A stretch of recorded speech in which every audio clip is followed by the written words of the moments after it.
नमस्कार मित्रांनो, माझं नाव प्रशांत निकम आणि तुमचं सर्वांचं आपल्या चॅनलमध्ये स्वागत आहे मित्रांनो. आजचा हा व्हिडिओ सुद्धा मित्रांनो खूप माहितीपूर्वक आहे. जे मेडिकल फील्डमध्ये थंबनेलवरून तुमच्या लक्षात आलं असेल की MRI किंवा CT स्कॅन याच्याबद्दलच्या समजुती गैरसमजुती काय असतात. बऱ्याच लोकांना याच्याबद्दल माहिती नसतं किंवा याचे रेट काय असतो किंवा हे कशासाठी केलं जातं, याचे फायदे काय, याचे तोटे काय किंवा याच्यापासून काय सावधानता बाळगली पाहिजे, याचं आपण आज सविस्तर वृत्तांत या व्हिडिओमध्ये घेणार आहे.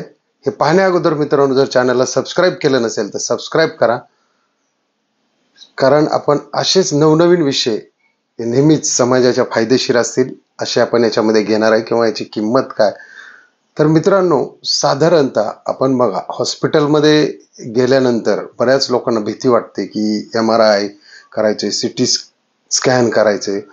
तर हे कसं आहे की हे घाबरून जाण्याचा विषय नाहीये. तर पहिला आपण पाहूया की CT स्कॅन म्हणजे काय.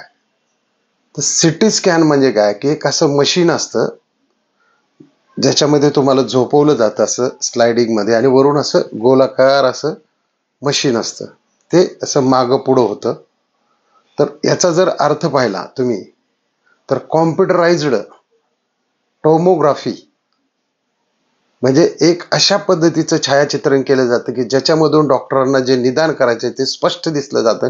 म्हणजे ते 3D असतं, म्हणजे एकदम शार्प चित्र दिसावं म्हणून. हे एक्सरेच्या पुढची स्टेप आहे CT स्कॅन. त्याचं रेडिएशन थोडं जास्त असतं मित्रांनो. आता हे कशामध्ये केलं जातं, एक की तुमच्या पोटाचे काही आजार आहेत का, त्याच्यामध्ये अपेंडिक्स असेल किंवा लिव्हर असेल किंवा किडनी असेल. दुसरी गोष्ट, तुमच्या मेंदूचं केलं जातं, त्याच्यामध्ये ब्रेन स्ट्रोक, ब्रेन हॅमरेज, ज्यावेळेस पॅरालाइज होतो किंवा पॅरालाइजचा झटका येतो त्यावेळी ही टेस्ट केली जाते. त्याच्यानंतर रक्तवाहिन्यांच्या ज्या टेस्ट असतात, म्हणजे आपण ज्याला अँजिओग्राफी किंवा ब्लॉकेजची टेस्ट म्हणू आपण, नाही का, ज्या हृदयाकडे रक्तवाहिन्या असतात जाणाऱ्या, त्याच्यामध्ये जर ब्लॉक झाला तरी सुद्धा ही टेस्ट केली जाते. त्याचबरोबर ज्या छातीच्या काही टेस्ट असतात, फुफ्फुस म्हणा, फुफ्फुसांच्या ज्या काही टेस्ट असतात त्याची सुद्धा या ठिकाणी CT स्कॅन केलं जातं. त्यानंतर ॲक्सिडेंट झाल्यानंतर कुठे काय रक्तस्राव झालाय का त्याच्या सुद्धा, किंवा कॅन्सर शोधणे. आता कॅन्सर याच्यामध्ये शोधला जातो आणि याच्यापेक्षा जर जास्त डीप जायचं असेल तर तो MRI मध्ये सुद्धा डिटेक्ट होतो. ते तर आपण पुढे पाहणारच आहोत. तर या पद्धतीच्या वापरांमुळे डॉक्टरांना एक्झॅक्ट समजतं की कुठल्या पार्टवर, म्हणजे सर समजा पोटाची असेल, लिव्हर असेल, तर सगळं त्याच्यामध्ये त्यांच्या लक्षात येते की काय झालं आणि काय नाही. मग ते डायग्नोसिस करायला, म्हणजे रोग निदान करायला सोपं जातं. याची कॉस्ट साधारणतः सिटीमध्ये 10,000 12,000 आसपास आहे. आणि याची मशीनची कॉस्ट पाहिली तर एक 60-70-80 लाख रुपये किंवा 1 करोड पर्यंत चांगल्या टेक्नॉलॉजीचे सुद्धा ह्या मशीन मार्केटमध्ये अवेलेबल आहेत. आणि चांगल्याच मशीनवरती ह्या टेस्ट कराव्या अशी मी प्रत्येक विनंती करेल आपल्या यूट्यूब फॅमिलीला. कारण तिथे रिझल्ट सुद्धा चांगले येतात. ज्यावेळी आपण पैशाचा विचार करतो की आपण इथे करू तिथे करू, तर तिथे काही परफेक्शन निदान झालं नाही तर मग आणखी काही गोष्टी वाढत जातात. तर याच्यामध्ये धोका काय की याचं रेडिएशन हे एक्सरेपेक्षा जास्त असतं आणि गर्भवती स्त्रियांनी म्हणजे घेऊ नये असं सजेस्ट पण केलं जातं. आता आपण MRI म्हणजे काय पाहणार आहे. ही एक ॲडव्हान्स टेक्नॉलॉजीची पद्धत आहे ज्याच्यामध्ये अतिशय स्पष्ट, म्हणजे एकदम पारदर्शक असं दिसतं. म्हणजे जे आपण CT स्कॅन म्हणतो त्याच्यापेक्षा ह्याच्यामध्ये खूपच स्पष्ट दिसतं.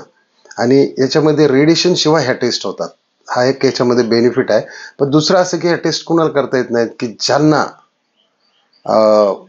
पायामध्ये किंवा जर पोटामध्ये कुठे रॉड असेल किंवा काही मेटलची वस्तू असेल, ॲक्सिडेंट झाल्यानंतर आपण जे मेटल वगैरे टाकतो, तर त्या लोकांना या टेस्ट म्हणजे करता येत नाही किंवा सजेस्टही केलं जात नाही. आणि दुसरी गोष्ट, ज्यांना एकदम अंधाराची भीती वाटते, अंधाऱ्या खोलीची, आवाजाची, अशा लोकांना सुद्धा याच्यामध्ये त्रास होऊ शकतो.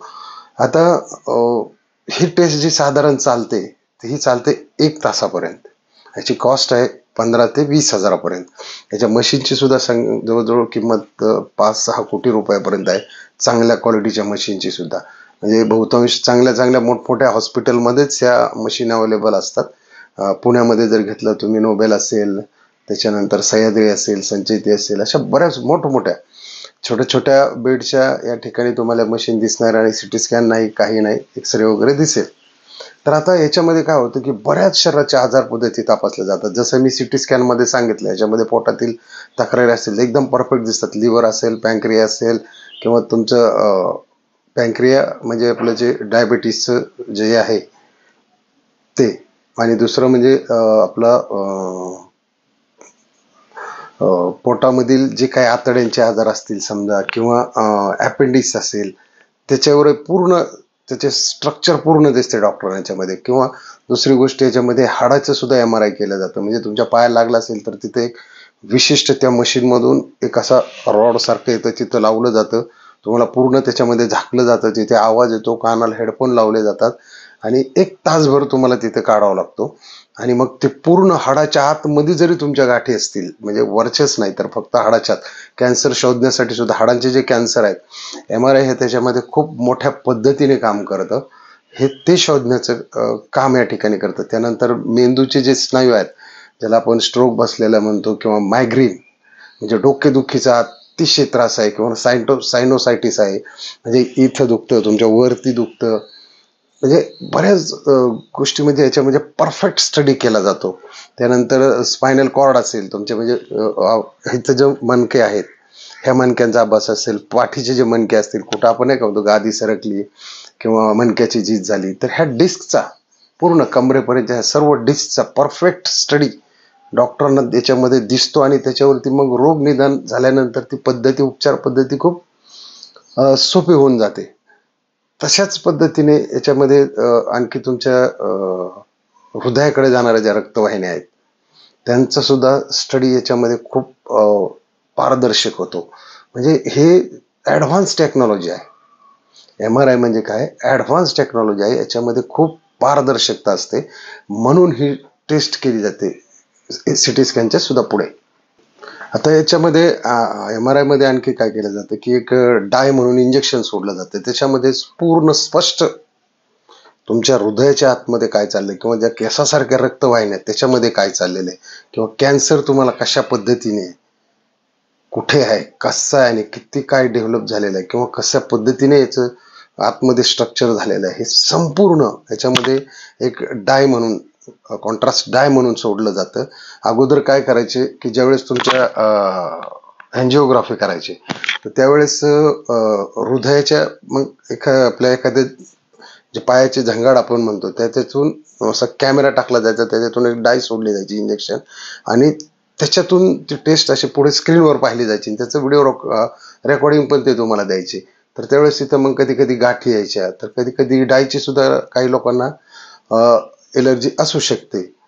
तर या पद्धतीने मित्रांनो, ह्या म्हणजे एकदम काटेकोर पद्धतीने कॅन्सर सुद्धा कसल्या कसल्या पद्धती त्याच्यामध्ये शोधले जातात, किंवा नवनवीन जेही काही कुठलाही एकदम म्हणजे सॉफ्ट टिश्यू आपण ज्याला म्हणतो, एकदम सूक्ष्म, याच्यामध्ये हे सर्व शोधलं जातं. म्हणून या MRI ला 15 ते 20 हजार या ठिकाणी घेतले जातात हॉस्पिटल. आणि तुमचा कुठला पार्ट आहे, डिपेंडिंग ऑन तुमची कशी कशी टेस्ट आहे, मग पूर्ण पायाची आहे का, पूर्ण बॉडीची आहे का, एकाच पार्टची आहे का, लिव्हरची आहे का, किडनीची आहे का, याच्यावरती हे ठरलेलं जातं. त्याच्यामुळं ह्या जर टेस्ट करायच्या असतील आणि परफेक्ट आजाराचं जर निदान करायचं असेल, तर तुम्ही शक्यतो चांगल्या हॉस्पिटलमध्येच करून घ्या. कारण आपण बऱ्याच वेळा काय करतो, सॉफ्ट कॉर्नर घेतो आणि पैसे वाचावे म्हणून आपण एखाद्या छोट्याशा ट्रस्टमध्ये म्हणा, किंवा कुणाच्या तरी येणे एखाद्या शिकाऊ डॉक्टरच्या वतीने म्हणा, ह्या सर्व टेस्ट MD करतात. हे मास्टर ऑफ जे डॉक्टर असतात याच्यामध्ये त्या पार्टचे, लिव्हरचे असतील, किडनीचे असतील, म्हणजे ज्याला आपण युरोलॉजी म्हणतो, ह्या बऱ्याच गोष्टींचे जे जे सेपरेट डॉक्टर असतात ते फक्त मोठ्या हॉस्पिटलमध्ये असतात. म्हणून तिथं थोडासा चार्जही आकारला जातो. आता काही ठिकाणी लुटालूट केली जाते, आपण क्राईम पेट्रोलमध्ये बघतो, सावधान इंडियामध्ये बघतो, आणि या न्यूजला पण आपण पाहिलंय की पुण्यातली हॉस्पिटल काहीच्या काही बिलं ठोकायला लागलेली. तर या बऱ्याच गोष्टी आहेत, परंतु आपल्याला जिथपर्यंत समजतं, आता मी तर ते आपल्या जेलचे व्हिडिओ असतात किंवा आणखी काय काय विषयाचे असतात, आणि हॉस्पिटल सुद्धा व्हिडिओ असणार, कारण सर्वसामान्य माणसांना माहिती पाहिजे की इथपर्यंत याची कॉस्ट आहे. तर ती हेल्पफुल म्हणजे एक आपल्या सर्व युट्यूबर्स फॅमिलींना किंवा त्यांच्या नातेवाईकांना याचा फायदा व्हावा म्हणून आपण असे व्हिडिओ काढत असणार आहे. आणि पुन्हा एकदा आपण नवीन चांगला विषय घेऊन याच्यातच येणार आहे. तर ज्यांनी सबस्क्राईब केलं नसेल त्यांना विनंती आहे की चॅनलला सबस्क्राईब करा. तुमच्या सबस्क्राईबमुळं मला आणखी व्हिडिओ आणि अभ्यास करायला बरं वाटतं आणि ती माहिती तुमच्यापर्यंत पोहोचवायला बरी वाटते. तर चला मित्रांनो, व्हिडिओला लाईक 100% करा, शेअर करा. जय हिंद, जय महाराष्ट्र.